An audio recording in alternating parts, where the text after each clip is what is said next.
and welcome to Grouping Students with Adult ESL, English as a Second Language. Meet Raul Fernandez, who teaches ESL in Jamul. When Raul first started teaching ESL, he taught the way he'd been taught, with the teacher standing in the front of the room and his students seated in rows listening. Oh, sure, Raul remembers. Occasionally I'd get a little wild and move the desks into a circle and let them respond chorally, but that was really about the extent of it.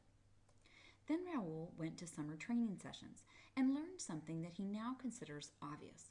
The more they talk, the faster they learn English. So now Raul works hard to create a variety of opportunities for his students to interact through different kinds of groupings. Early in the semester, Raul likes to host a wedding reception or a cocktail party. I give them all cups of water, a card indicating how they know the bride or groom, and we stand around as if we're waiting for the happy couple to arrive. The goal is to practice introducing yourself and using words like cousin, friend, aunt, etc. There's a lot of laughing and a lot of talking. Raul also likes to do a lineup activity where he divides his students into two lines facing each other. I have them shake hands, American businessman style, and then respond to whatever prompt I call out.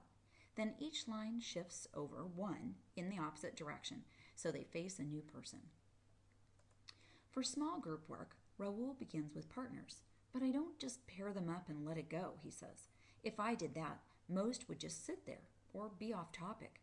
So for Raul's first-time partners, he gives them sentence strips to read from with a blank for the part they must come up with. That way, they know just what to do, and their time together is productive.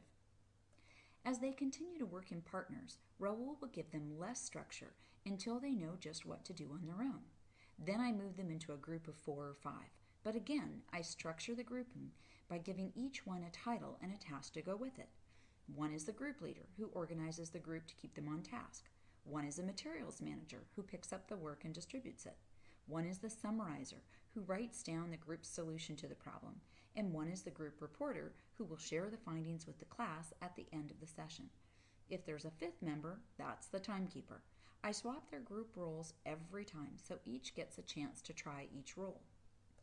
Once they have mastered and are fairly efficient in their groups, Raul likes to have them jigsaw in slightly larger groups, labeled A through G.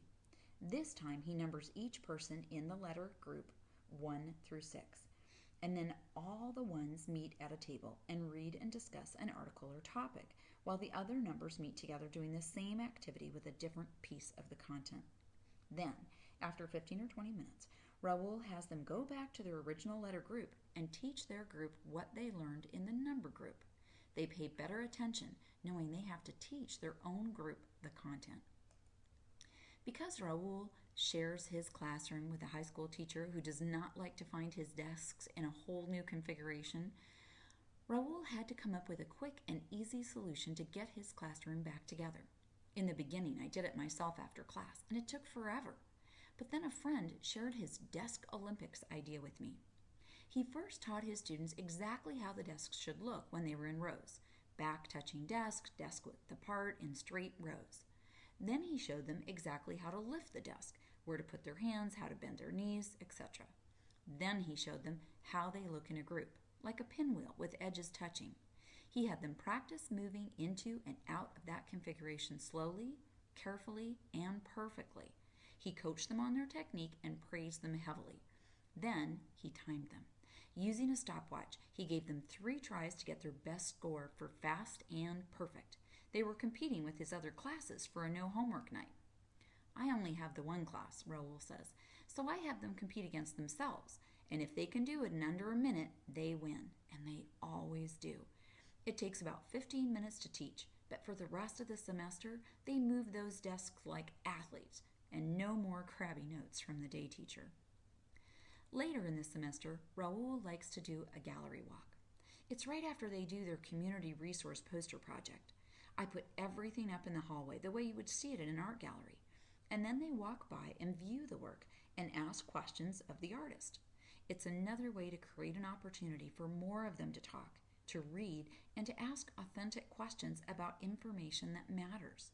Community resources are a huge area of interest for my students, particularly resources for their children.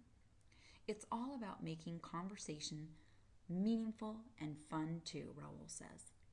Thanks for watching.